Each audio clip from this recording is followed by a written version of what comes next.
Hello, everyone, and welcome to the second talk of Discover Islam Week 2021. We have an amazing talk lined up for you today, which we organized in collaboration with the Islamic Diversity Center. But before we start, I want to give a very quick word about Discover Islam Week. So for those of you who don't know, Discover Islam Week is always one of the biggest events on campus. We set up a huge marquee where we invite hundreds of guests to see the displays and talk to our volunteers about Islam, as well as take part in numerous activities. This year, we've organized an online program of talks and events. If you missed yesterday's talk, you can watch it on our YouTube or Facebook pages. We have further talks coming up discussing mental health and women in Islam. There will also be a quiz available on Friday from 10 a.m. to 7 p.m. You can drop into the Zoom call at any point to take a shot at the quiz and drop out whenever you would like to. And at the end, we'll send prizes to the top scorers. Additionally, there will be a fun ladies-only event next Monday, all about the hijab, and there will be more prizes to win there. You can find more info about all of this on our social media, so do make sure to follow us on there. And now, on to the main event of today. I would like to welcome our respected speaker, Brother Subboor Ahmad. He will be talking today about Islam, atheism, and evolution. At any point during the talk, you can send your questions using the link shown here on the screen, and our speaker will answer some of them at the end. So if you have any questions, at the end, there will be an opportunity for you to pose these questions to the speaker. So now let's all welcome Brother Subboor onto the stage. Welcome, brother. Jazakallah khair for having me. Assalamu alaikum. Wa alaikum assalam wa rahmatullah. So this particular topic, I usually break it down into, where's the host gone? I like to have a conversation. Unless, I don't know, do you do this like a conversation or do you do it like face to camera? How do you do it? So if you have a talk, prepared, you can go through that, but okay, fine. Yeah, that's fine. Okay, so I'm guessing you're going to come in around the last 15 minutes just for questions and stuff, like 10, 15 minutes. All right, okay, that's brilliant. Let's start. Okay, Bismillah, Alhamdulillah, wa salatu wa salam ala Rasulullah. Thank you for setting up this talk. I'd like to thank Newcastle FM, Fast FM, Newcastle is ISoc, and everybody else involved who I haven't mentioned, including all of the, of course, volunteers who've helped set this up. All right, so let's start off on the obvious question. Why are we talking about this topic? Why aren't we talking about God, Islam, and string theory? Right? Why is that not of any more importance than this topic? Why is this topic supposedly more important? I think that's a good point to begin on, because we want to know what's the point. Why is this topic so hotly debated? Why is this something that is politically charged? Why is a scientific theory, such that it's even had discussions at an international level with countries discussing about whether it should be taught or not, and other sort of agreements in which countries have to agree to teaching it and whatnot. So what's going on? So I think a good way to begin is by looking at the broader picture, which is essentially to do with the worldview of atheism.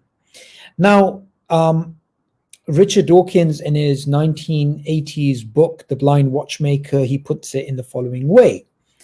Darwin allowed us to be intellectually satisfied atheists, right? So there's obviously something about Darwinian evolution which gives an intellectual grounding, some sort of bedrock, some foundational support to the atheist worldview. I think this is very important to point out right from the beginning. There's something there that undermines theism, which is why it is so important for atheists. I also want to point out that imagine if someone said string theory allows these group of people to be intellectually satisfied Taoists, right? That would be quite strange. It would be quite strange to hear that some scientific theory supports a worldview. Now, with Darwinian evolution, it is something which definitely plays a role within the materialistic, mechanistic, naturalistic worldview. In other words, the idea that there is no creator fits pretty well with the Darwinian worldview. Let's look at another thing that the most famous Darwinist in the world, Richard Dawkins, said. In a video which is quite popular online now, although I don't think that was his intention, he's never said this in any of his writings or any of his other lectures, but he did make this one slip up once, right? And then obviously people took it and they, like myself, we enjoyed, pushing it everywhere. What he basically said is this: evolution is something that you can believe in, and you can believe in God. They're not mutually exclusive. You don't have to give up one to believe in the other. However, because there's a general idea that in order to believe in evolution, you have to be an atheist, then what Dawkins says is, if I want people to become atheists, then the easiest way of doing that is simply showing them evolution's true, and I can turn them into atheists. So here, in other words, what he's saying is, there's a false belief that you have to be an atheist to believe in evolution. There's a false belief that you have to believe in evolution, so you have to be an atheist to believe in evolution. So since his goal is to turn people into atheists, the easiest way to do that is by showing evolution's true. And now this starts to complete the picture for why the most famous book when it comes to the atheist literature, The God Delusion, the central argument of the God Delusion is in essence the idea that since design is an illusion because of our discovery of Darwinism, therefore God probably does not exist, right? That's the essential idea.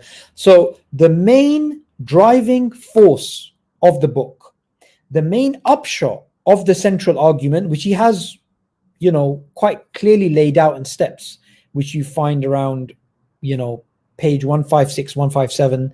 I know this on the top of my head simply because so many times I've had to reference this, right? So he makes it clear, he puts it in a logical form, right? The argument, even though philosophically it's a poor argument, right? It is really quite shabby, but still he puts it in a form, a logical form that can be analyzed, right? And there he makes it clear that it undermines theism. So clearly there's something about this theory which is more than it's just a theory, right? Another thing to keep in mind before we get into the journey, because the way this talk is going to work, inshallah, God willing, is that we're first going to be covering an introduction. After the introduction, we're going to be covering the philosophy of science. After the philosophy of science, we're going to be covering the science of Darwinism, right? And lastly, we're going to be covering Darwinism as religion. But I think the introduction is good from the perspective that helps us see the wider picture before we zoom in and we deal with the issue. So now what we'll do is we'll get into the actual philosophy, right? Now, before we speak about the philosophy of Darwinism, the philosophy of biology, the philosophy of science, I think it's very important, extremely important, to get something out of the way first, get the elephant out of the room. Someone may say, well, if you want to understand Darwinism, why on earth would you study philosophy? Why would you look at the philosophy of biology? What on earth is the philosophy of biology? In fact, some atheists would just completely mock even the idea of there being a field known as philosophy of biology. And in fact, generally the philosophy of science is pretty much not only neglected, I would say actively downplayed by many atheist activists. They would just not take it that seriously. Okay, now with the topic of philosophy of biology, philosophy of science, and how it relates to science, a good way of thinking about it is this. A biologist would be studying organisms. A biologist would be staring at bacteria or a bunch of crows or elephants or grass or whatever. That's the object of study for a biologist. A biologist is going to be staring and looking at the behavior of animals or insects or microorganisms or whatever it is. Now, what does a philosopher of biology do? What does a philosopher of science do? What they do is actually their object of study is not the actual biological specimens that the biologist is looking at. For them, their object of study is the biologist and the scientist themselves. So while the scientist is staring at a bunch of chimpanzees, the philosopher is staring at a bunch of scientists and he's studying their behavior. He's like, how do they come to conclusions? What are their premises? What are their axioms? What are the hidden premises which are not there? What are the sub-assumptions which are there? What is the paradigm with which they're looking at it? How are they taking anomalous data and helping it to actually fit within the existing theory, or are they actually going through a paradigm shift? What is going on? So it is literally the equivalent of somebody walking along a pavement, right? And they see a street in front of them, then they turn left and they say they're central London and there's like a maze and they're just walking around. And that's like the scientists, right? They're looking at what's right in front of their noses. They're looking at what's in front of them. And above the city, you have a helicopter and you have somebody in the helicopter staring down at that person, looking at how that person is making decisions and where they're headed and what paradigm they have. That's essentially the philosopher. So that's why the philosophy of science in relation to this topic is far more important than somebody who just comes here and speaks and who just has a scientific background, because they will come from a background that is impoverished. They will come from a very blinkered view. They will not get the bigger picture. And there is a great deal of science that philosophers of science have to read. They have to study. They have to, the only thing philosophers of science would not do is research themselves. But they would definitely read all of the literature which is relevant to their field in the same manner that an active scientist would, right? So that's why the philosophy of science is important here. Now, what are some of the things that the philosophy of science can teach us? And by the way, I'm looking at the comment section now. If there's something that looks kind of relevant, I'll ask Sahel to pin it on the screen so I can address that, inshallah. Okay, so let's dive into the philosophy of science. What does the philosophy of science teach us? The first thing the philosophy of science teaches us from the broad perspective is that science does not lead to atheism. Science does not actually support philosophical naturalism. Now, philosophical naturalism sounds like a heavy word. I'm going to kind of just simplify it to the idea that there is nothing beyond the natural. There's and obviously that means there's no God. So there's no soul, there's no angels, there's no immaterial mind. Everything is natural, essentially, right? So science, the first thing that we understand from the philosophy of science is that science doesn't give evidence to, does not support philosophical naturalism, right? Science from that perspective can be a very useful way of looking at the world, a very useful tool for people who believe in God or people who don't believe in God, right? It it doesn't really matter whether you believe in God or you don't believe in God. You can be equally as effective when it comes to your role as a scientist. And the field of science doesn't lead to atheism, right? That's a complete nonsensical argument, which you often find some atheist activists, apologists using. Okay, so we get the general idea that science does not lead to atheism. So that's pretty clear. The other thing to keep in mind that we learn from the philosophy of science is that science is based on something known as methodological naturalism. Okay, methodological naturalism. Naturalism, like I defined it, or philosophical naturalism, which is another way of saying it, is basically, for lack of getting into, to avoid getting into semantical differences, is basically atheism, right? So methodological naturalism is simply the idea that as a methodology, we're going to do science with the assumption that there is no non-natural causes, there is no God, there is no soul, there's none of these things.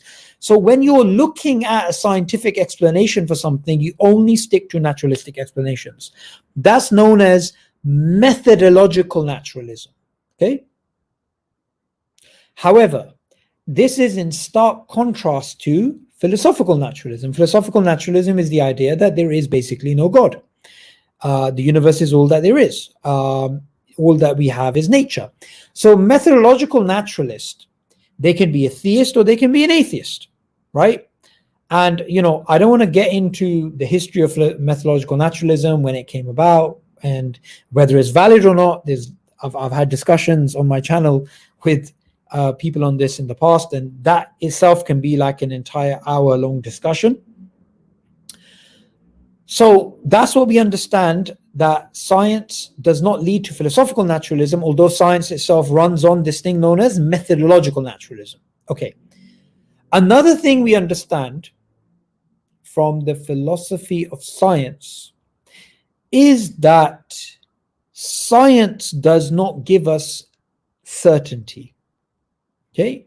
Science does not give us certainty. Okay, there's an interesting comment here. If we relied only on the Quran as a source of assumed knowledge, there would be no advances in logical thinking and thus scientific discovery.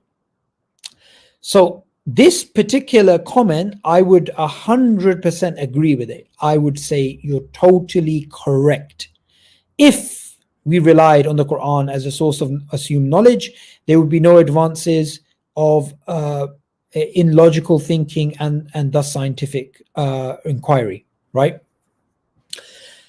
What you're saying here, my friend, self-law, is 100% correct. However, there is no Muslim who can justify that statement.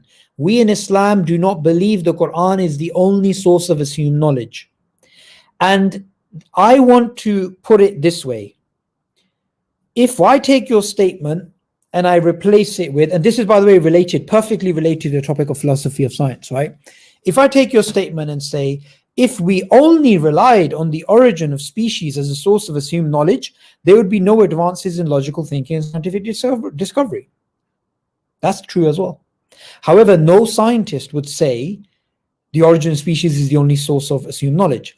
So I'm not saying you're making this argument, but I'm saying that statement, or these type of statements, these are actually used, and these are basically a straw man fallacy, right? This is a straw man fallacy. I'm not saying you're making it. I'm saying these arguments which I use, these are straw man fallacies. Because what you do is you make up a fake argument, a weak argument, then you knock it down, and then you're like, okay, there you go. We have success. The problem is, of course, that this is not a valid argument at all. Okay, another thing to keep in mind. So when it comes to the philosophy of science, science doesn't lead to certainty. This is something that is well understood within the philosophy of science. Science is not there to give you absolute knowledge. Science is not there to give you proof. Science is there to give you workable theories which can change, which is why as Muslims we can accept Darwinism as a working theory, as the generally accepted idea. However, we will not say it's absolutely true. And people think when you call something scientific, it means you're saying it's true. No, you're not. You're simply saying it's scientific. Okay. Another reason that we really need to question this whole idea of just using, science is that even the way these philosophical concepts are put forward, and remember, guys, maybe some of you don't know this, maybe some of you do, science branched out from philosophy, right? Even historically. So Darwin was not called an evolutionary biologist. Darwin was called a natural philosopher, because science and philosophy were sort of the one thing. You essentially just had natural philosophers, and then it split off into science and philosophy of science. So the philosophy of science teaches us a few very interesting and powerful concepts.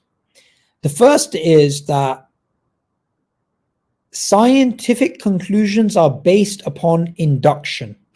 They're based upon induction. Now, you may be wondering, what is induction? Induction is the idea that you take a limited set of observations, and from them you make a general conclusion. I have seen 100 white swans as a scientist. Therefore, the next one that I will see is going to be white. That's a type of induction. You're going from what you've seen to a particular conclusion about the future. Or I have seen 1,000 white swans, therefore all swans are white. This is induction. You're going from a limited set of observations, whether that's 1 or 1,000 or 1,000,000 or 1,000,000,000, to universal. But then with this induction, you have something known as the problem of induction, which was raised by, people throughout history, but most notably David Hume, the Scottish philosopher. So in essence, the issue is you may come across a black swan, right? And then no matter how many swans you've seen in the past, your theory that all swans are white can be challenged. So this is known as the problem of induction. The problem of induction is there to teach us that no matter how well confirmed a scientific theory is, it can still be proven wrong in the future. Secondly, another problem in the philosophy of science for the people who are claiming science gives us certainty is actually the problem of underdetermination. Underdetermination. Okay. So let's break down this word underdetermination. Determination is pretty clear. You are determined. You know what the result is. That's determined. So I'll give you an example. You are given £5, right? You're given £5, and from these pounds, you are supposed to buy, you are told you can go and buy 3 oranges and 2 apples, and the 3 oranges are £1 each, and the 2 apples are £1 each as well. So you are determined from the perspective that if I give you a £5 note, you go to the market, you're going to get 3 oranges, you're going to get 2 apples. It's pretty clear what you're going to do. You are determined from that perspective. Underdetermination is if I give you £5, right, and I give a whole bunch of people £5 in, say, this is set up by Newcastle ISoc, so say Newcastle Town Centre. I give everybody £5, and we all go out, and I say to them, apples are £1, oranges are £1. Buy apples and oranges with your £5. I don't tell you how much to get. Some people will come back with 1 orange and 4 apples. Some people will come back with 2 oranges and 3 apples. Some people will come back with, 1 apple and 4 oranges. Somebody may go and just buy a pomo and not do. Pomo is a really nice thing, by the way, just as a side note. It's anybody who's in the Newcastle, Middlesbrough area. It's a delicacy. Yes, just salvating on that thought. Anyway, so you are underdetermined. You are underdetermined by me giving you £5 and telling you get you can buy apples and oranges without giving you the amounts. Everybody will come back with something different. Okay, people will come back with totally different things. So this is underdetermination. If I know people in a town center have been given £5 and they're told to buy apples and oranges, then I know it is underdetermined what the result is, because it can be a whole bunch of things. So the problem of underdetermination is a problem in the philosophy of science. And the problem is the same data can give rise to different conclusions. The same data can be used to come up with alternative theories. This is not something that was even unknown at the time of Darwin, even though the philosophy of science as a general area of inquiry did exist, but it didn't exist as a separate field. He actually, in The Origin of Species, he makes it clear that you can use the facts in my book to come up with an alternative different to mine. But he says, he obviously believes his to be correct. So Jim Hales is saying evolution by natural selection is the best explanation for the diversity of life we see. Now, Jim, thank you for joining us on this live stream. Now, even if your statement, we were to accept it without challenging it, without looking at the alternatives that are available, we could still say that doesn't mean it's true. So evolution by natural selection is the best explanation for the diversity of life we see. Okay, let me replace this statement going back 100 years. Newtonian mechanics is the best explanation for the physical phenomena that we see. That's something that people would have said in the 1920s and 30s and 40s. In fact, the Newtonian worldview worked well for well over 200 years. If you made a prediction, where's this planet going to be in 6 months from now, it would be there, according to the Newtonian worldview. But it turned out to be wrong. It turned out his assumptions about time and space were wrong as well, with the Einsteinian revolution. So even if your statement was correct, it's a non sequitur if you want to. I'm not saying you are, but if you want to go to the conclusion that therefore it's true, right? So something working doesn't mean it's true. So the problem of underdetermination, another way of thinking about it is think about a scatter graph. So you get a y-axis, you get an x-axis, you get random dots. How many lines of best fit can you make? Well, you can have many different ones, but obviously as scientists, they have to decide upon one, the best explanation. So that's the problem of underdetermination. A third issue in the philosophy of science is theory-ladenness, right? So how theories color you actually looking at the data. Now, I just realized that we're nearly halfway into the talk and I'm still on the first part and we've got another 2 parts. So I'm going to try and speed this up a little bit.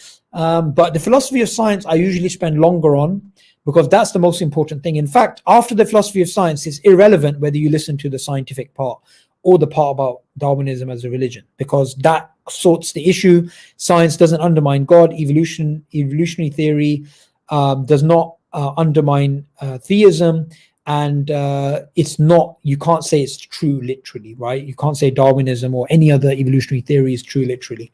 Okay, so you have the theory-ladenness. Another problem that we have in the philosophy of science is problem of unconceived alternatives. That there may be alternatives which exist, which we cannot even conceive of at the time, such as there was anomalous data when it came to Newtonian worldview, but then they didn't have the idea of general relativity and time and space being flexible like, fabric. So they couldn't come up with that inference. Anyway, that's the philosophy of science section done. So what do we understand from that? Science doesn't give us certainty. Science doesn't give us absolute proof. Okay, so we get that. Darwinism is a scientific theory, but scientific theory does not mean it's true. It just means it's a valid scientific theory. Okay. Second point, the science of Darwinism. Now, somebody may say, look, whether we look at biochemistry, genetics, anatomy, physiology, linguistics, psychology, biogeography, paleontology, it's all leading to one conclusion, that Darwinism is the only game in town, it's the greatest show on earth, right? It's true. How could it be all these different scientific theories or subfields are leading all to the same conclusion? Even newer fields like, say, bioinformatics, even that's, dovetailing with Darwinism. Again, this is a very popular sort of propaganda for the lack of. I don't want to be, I don't want to be vague about this. There is direct propaganda when it comes to Darwinian theory. Most people don't know that even as recently as 2016, the Royal Society had a discussion. The Royal Society is the same place where Darwin published the theory in 1858, and then 1859 he published the book.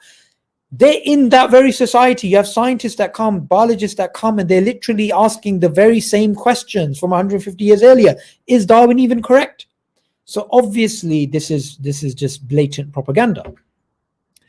Now, there's a serious issue when it comes to this type of rhetoric. Not only is it that there's alternatives, which we'll speak about later, there's also something else very interesting, which is that no biologist can deny, no Darwinist can deny three things about Darwinian evolution.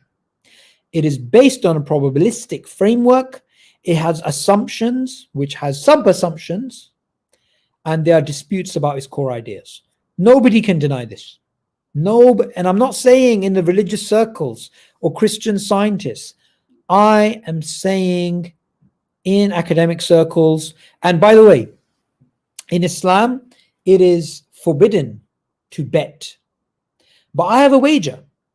Every single skeptic out there, atheist out there, whoever you are, if you can prove to me that there is a science of Darwinism which is outside of the three things that I mentioned, which is the probabilistic framework, the assumptions, and the disputes, then I will give up. I will say, okay, no more YouTube, no more books, no more writings, no more lectures, no more talks.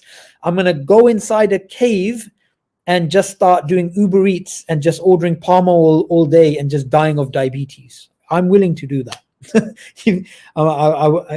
Islam obviously forbids suicide, but I'm just saying I'll just pig out on palm oil and just keel over, right?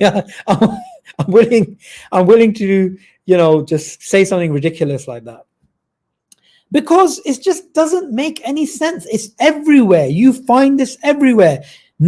How could it not be? It's based on a probabilistic framework when 99.999% of species are undiscovered. That's according to the National Science Foundation. Of course, it's based on a probabilistic framework. All of our understanding of current theory is based upon 0.0001% of the data, because vast majority of life that existed, it lived, it died, is gone, is finished. So, of course, it's going to be based on a probabilistic framework. Secondly, there's assumptions. The obvious assumption that Darwin speaks about is gradualism, which has been under massive amount of strain. His idea was things evolve gradually. We now have punctuated equilibrium. We now have evolution at scales which doesn't really make sense from a Darwinian point of view.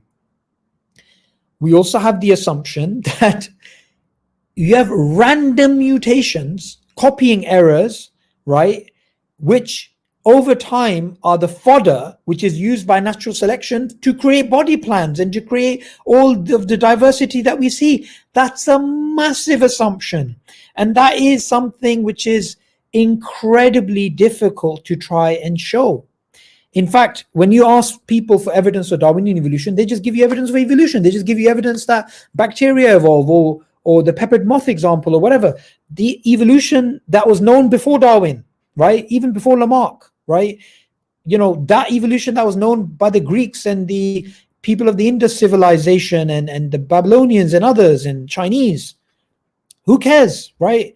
We're talking about Darwin. Darwin came 150 years ago. His theory of Darwinian evolution is totally different to the general idea of evolution, which no one should really have a problem with. Species change. You have speciation. You have adaptation. What's the big deal? Okay.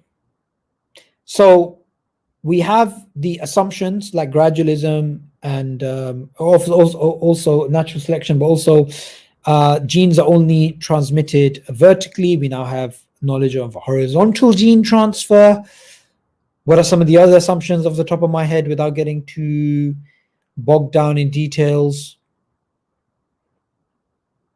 Well, I skip my mind. But anyway, you've got multiple assumptions. This is not unknown. This is clear, right? This is like, it's gonna be so hard for someone to try and deny. I mean, oh yes, it just came to mind. Acquired characteristics are not inherited, meaning if you start doing something which is substantial in your life, like you start going to the gym and you become super fit and healthy, or may God protect you, you happen to be in an area where there's a famine and then you live through long periods of starvation, like that, those acquired traits, such as the effect on your metabolism or your stress or your muscles that you acquire in your life, they can't be inherited. That's false. We now know that Darwinian assumption is false. You do have the acquirance of, you do have the vertical inheritance. Your children do inherit those acquired traits, right? They actually do. And that's, again, something that does not fit the Darwinian picture. And of course, there's disputes. And the disputes not only being the efficacy of natural selection, the disputes being substantial things such as, natural genetic engineering as an alternative, or evolution by self-organization, or neo-Lamarckian evolution, or mutation-driven evolution. All of these alternatives that some biologists are pushing out. You can go to the third way of evolution. You can find that when it comes to the Darwinian mechanism, not to universal common ancestry, when it comes to the Darwinian mechanism, they're saying this doesn't make any sense. Likewise, there's massive disputes when it comes to homology. We have homoplasy. We have at the genetic level, homology is the idea that similarities at genetic or anatomical level are due to common ancestry, but that's obviously just an assumption. Even on its own, it's just an assumption, even if there's no anomalies. But we have anomalies. We have genetic data and anatomical data, which is not due to common ancestry, right? So that's probabilistic framework assumptions disputes. That's clear. Okay, good. It's good. We're about to hit the 40-minute mark. So now it's time to bring in the Darwinism as a religion and then try and address some of the questions. Okay, and also, Sohail, if there's something that you find interesting, we've got 20-something minutes left, so I think it's good. Maybe I can just start answering those questions as well as I'm doing the Darwinism as religion section. Okay, now it sounds odd. It sounds odd that Darwinism, and by the way, Sister Rahima is saying, can't Darwinism and religion coexist? Very good question. What I would say to that is Darwinism is a religion. So it's not the case that can Darwinism and religion coexist. Darwinism is a religion. Now, if I say Darwinism is a religion, obviously some Darwinists are going to totally reject that. They're going to be like, that makes no sense. How is Darwinism a religion? Well, the first thing I would say is there's a massive difference when it comes to the popular understanding of evolutionary theory and the academic understanding. That's not only in terms of the science, but it's also in terms of the philosophical implications of the theory. I'm not the only one out there saying Darwinism is a religion. People before, like decades ago, have called out Darwinism as a religion. And these are people who believe in Darwinism.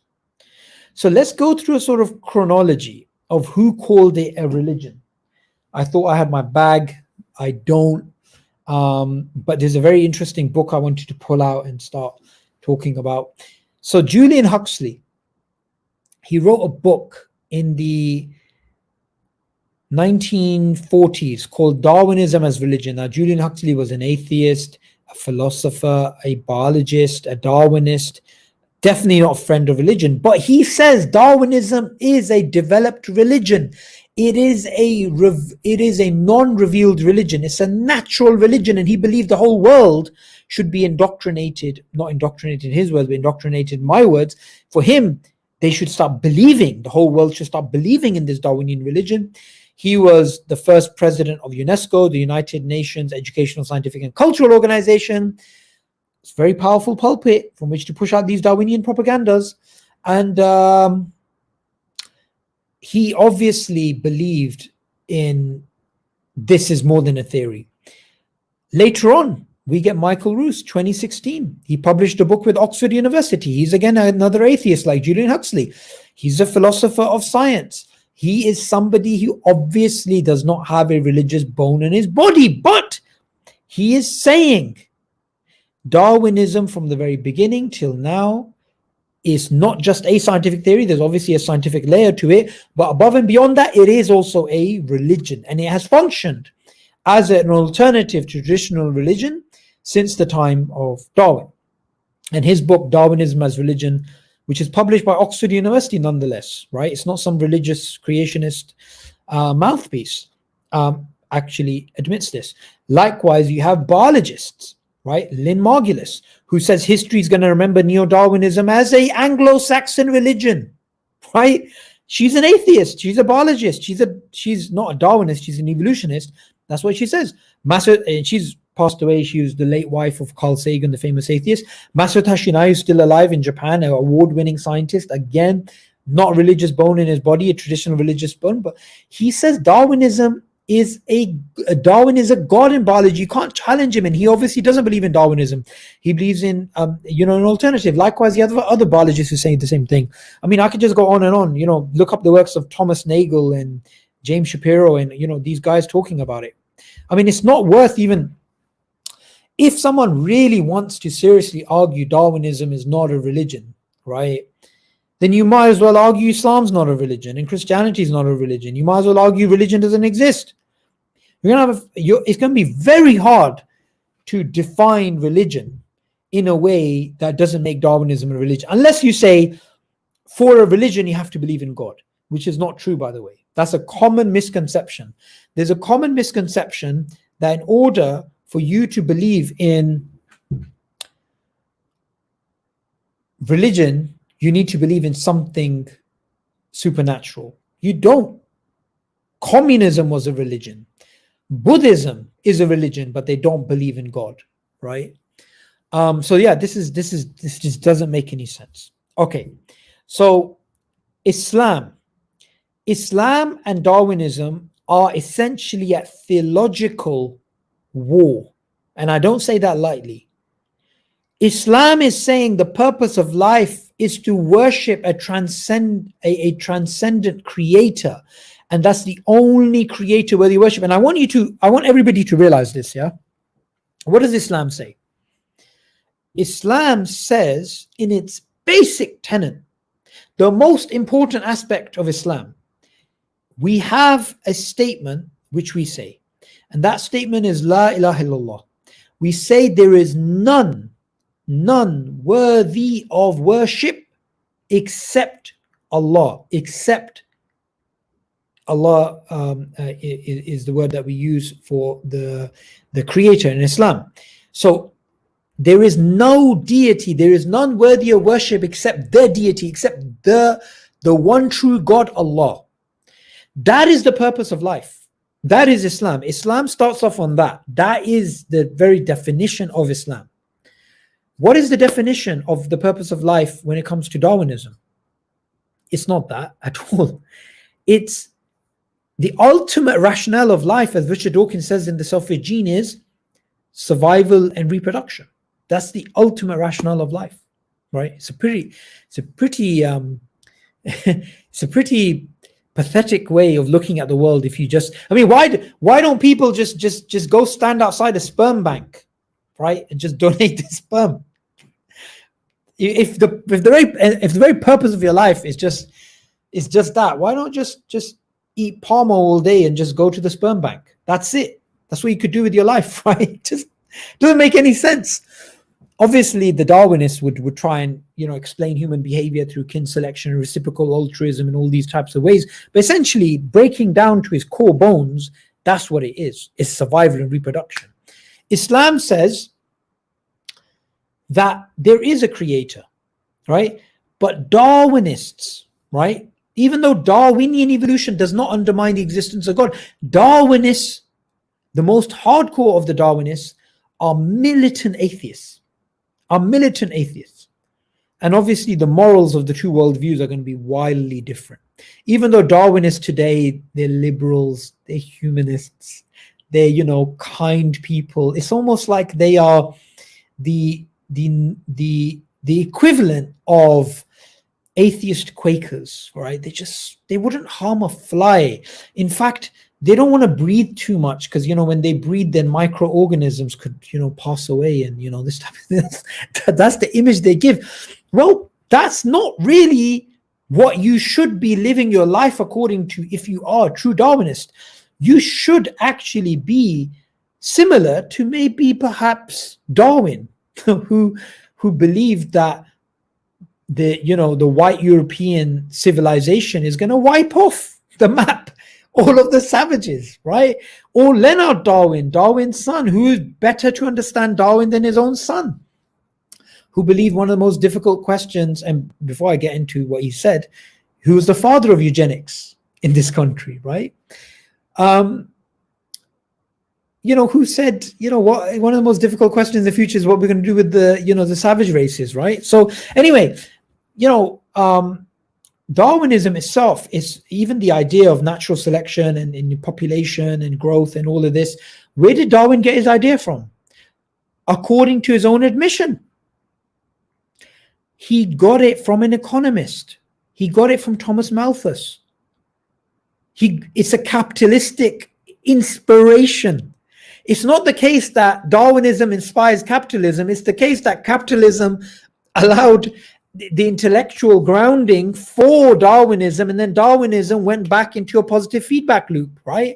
So, I mean, obviously there's a huge difference between the worldview of Darwinism and the actual way that Darwinists today, who are Quakers and humanists and liberals and kind and loving with, flowers in their hair and, dancing around their trees. Of course, we all know that's not really the way that Darwinists should be behaving.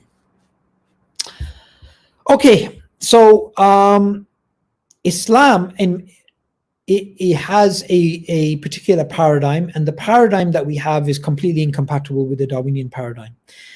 Another thing to keep in mind is that there may be aspects of science which go against the Quranic narrative. For example, the Quran says that a virgin gave birth. Now, we as Muslims, even though you find some Muslims today who would try and, maybe it's better I go through this question, because this question I can relate it to what I'm saying. Darwinism versus Adam from Quran, which has more evidence, which explains our nature. Okay. Now, the thing is, we would say that's a false dichotomy, right? We're not saying Darwinism or the Quran. We're saying Darwinism we can accept as a valid scientific theory, right? However, the Quran allows for miracles. And just like the miracle of Adam alayhi salam, Adam, peace be upon him, conflicts with Darwinian theory, the miracle of the birth given by a virgin conflicts with the general reproductive theories that we have, a male and a female, a sperm, egg, and so on and so forth. So even from a geological point of view, how is it possible, not geological point of view, actually, that's not the right field. But anyway, and someone who studies oceans, right, Maybe someone could put it in the comment section. Oceanographer, I don't know what. Would they agree with Moses parting the sea? Absolutely not. But do we believe it as Muslims? Absolutely we do, right? So we believe miracles are possible. Now, of course, according to from a purely scientific understanding, methodological naturalism, miracles don't exist, but we would say miracles do exist. Now, we would do an epistemic weighing. If the Quran says X, we believe in the Quran because of independent evidence. And if science says Y, we will accept that as a working theory, but we will not use that to change our beliefs. How I like to think about it is this. Darwinism is heavily overrated. There is a lot of propaganda. There is a lot of information which is put out which is false. There is a lot of misrepresentation. There is fallacies of equivocation and all these sorts of things that these Darwinists do. However, even if we look at it from a very cold, rational, objective point of view, the biggest conflict in the history of Islam and science is not evolutionary theory. It is really not. The biggest conflict that has ever happened between Islam and science is the idea that the universe is eternal, which was actually put forward by physicists who believe the universe is basically has no beginning, no end. And the evidence was pointing in that direction. The paradigm of the universe being eternal was used by scientists to operate in. Yet, until the 1940s, we had no scientific evidence that the Big Bang is the way that the universe came about. The idea that the universe has a beginning did not come about until the 1940s. So all of those years that scientists had a consensus, and of course with Darwinism by natural selection, evolution by natural selection, there is, we can definitely argue there isn't a consensus. All of the physicists are basically saying something, that the universe is eternal, and the Quran is saying the universe has a beginning. What would a Muslim do in the 1940s? A Muslim would say, we accept the eternal universe as a working scientific theory, but we don't accept it to be literally true because we have independent reasons why the Quran is true. Later on, we discovered that actually the Big Bang model is better, and therefore the universe has a beginning according to that, and that's in line with the Quran. 500 years from now, we may go back to some eternal universe idea, and the Big Bang may be completely discarded. We will not change our beliefs based upon something which is not true. We will accept it as a working model. And this is again, another straw man which atheists make, which is either this or that. It's either the Quran or science. No, we will accept science. We will accept it 100% as a working model. We will not deny it. We will not challenge it. We will not refuse to study it. We will work in the scientific laboratories. We will be at the forefront, the cutting edge of science. We will just not change our beliefs like no rational person would if you have higher epistemic weighing in terms of the Quran, right? And we know that, there can be U-turns, there can be paradigm shifts, there can be times where scientists completely do, completely discard a theory that they previously accepted. And I'd just like to add something which I didn't previously say. Even Richard Dawkins, even though despite he's the biggest Darwinist in the world, even in his lesser known book, A Devil's Chaplain, he says the same thing. We may discover facts in the future which will make us discard Darwinism or modify beyond recognition. So even he recognizes that problem from the philosophy of science, even though in his other works he doesn't seem to take that on board. So thank you for listening. That's basically it. Islam, atheism, and Darwinism. Darwin was definitely not an atheist. Darwin was somebody who believed in God most of his life. He was a deist until pretty much the last decade of his life. And he didn't think he didn't think it was right to equate Darwinism with atheism either. And he would have totally disagreed with these new atheists. But that's a different topic I can talk about another time. And a good book on that is Nick Spencer's Darwin and God, who, by the way, I'm trying to get an interview with him on my channel, inshallah, soon. At the moment, I haven't been able to confirm it yet, but maybe in the future, inshallah. So yeah, that's basically it. Thank you very much, Brother Subboor. That was an excellent and very beneficial talk, alhamdulillah. Can you take a few more questions if possible? Yes. Would you be willing to take a bit more questions? Yeah? Yeah, of course. Right. So we have a question here. What is the difference between modern evolution by natural selection and al-Jahil hypothesis and that of the ancient Greeks? It's a very good question. I would say Al-Jahiz is somebody I don't want to talk about simply because I thought I knew what he said. However, there's been a paradigm shift within academia, and that paradigm shift about Al-Jahiz and the works of even other Muslims who they say were pro-evolution, in that many of them were misrepresented. So I'm going to ignore that Al-Jahiz thing because the stuff I've read about him, I'm going to assume that is wrong now and it's outdated because Darwin's Ghosts is a book written by, forgotten her name, some woman, not some woman, it's an academic, but some serious academic, right? Even she gets it wrong because when I read about Al-Jahiz from her, again, it was giving the standard narrative and that turned out to be wrong.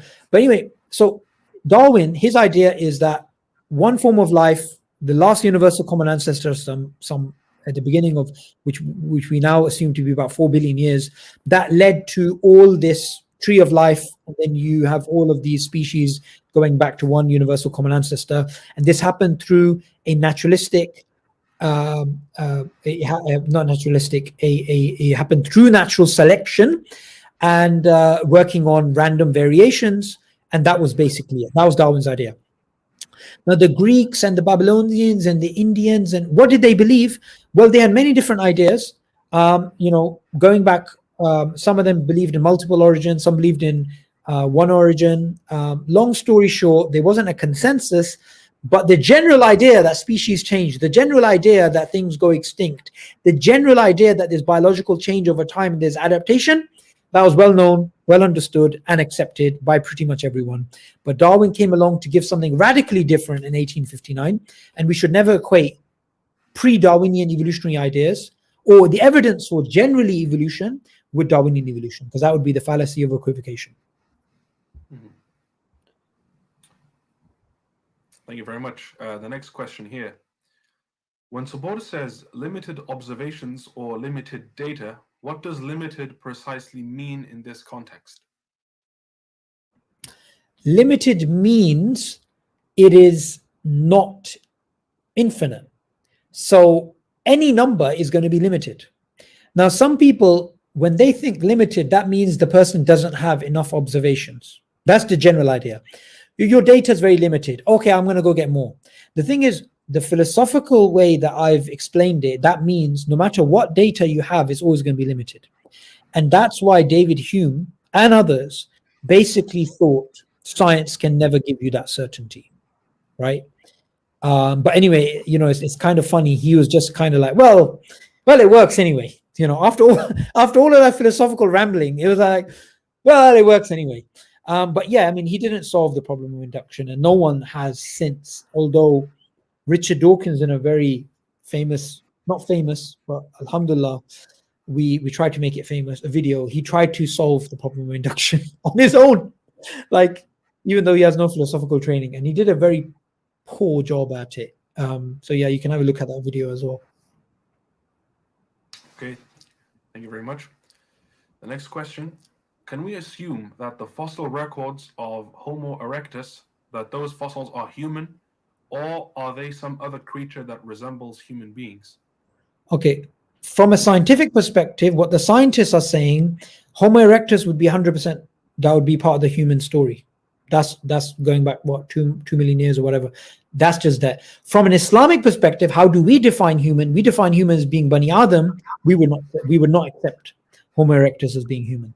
But this is where the point comes in, that there's no scientific basis for us saying that we don't accept it. There's only a philosophical argument we can make, right? So even in my own works, when I say human and I'm using the scientific paradigm, I would be using human from the perspective of including Homo erectus and everything. But do I believe that's the definition of human as a Muslim? No, because I'm sticking with the Quranic definition that Bani Adam is what is human, and everything else is hominid or whatever you want to call it, may resembled humans, or had similar behavior, lived long time ago, slight different anatomical features. Yeah, I mean that's the way I would explain it. Okay, the next question. Since induction doesn't lead to certainty, can you prove God exists deductively? I'm not really understanding this question. Since induction doesn't lead to certainty, can you prove God exists deductively? I don't see the link between that. Maybe, I don't know. But anyway, can you prove God exists deductively? The thing is, the word proof is a very slippery thing, and we should be careful of proving it. Can we give evidence for God? Yes. Can we give good arguments for God's existence? Yes. Is the evidence of God alive within your own self? Is it true within your fitrah? Is it true within yourself? Yes. Can people deny what's right in front of them? Yes. Right. And it's not that, I mean, it's not the case that a Muslim, the onus is on us to try and show that God exists. In fact, it's the atheist who needs to try and show why we shouldn't believe in God, because the obvious thing that I can assume coming onto this live stream with Newcastle University and the way it's set up with all this, different channels going live stream and comments, the obvious intuitive thing when I come to this is somebody organized this event. I wouldn't say, so what happened is I randomly accidentally got a link, I clicked on it, and I just happened to prepare stuff on evolution, and the poster somebody was making independently, but they just happened to chuck it. Like, this whole event being random would be very ridiculous, right? Well, why would we assume that about, I mean, just today I was looking at,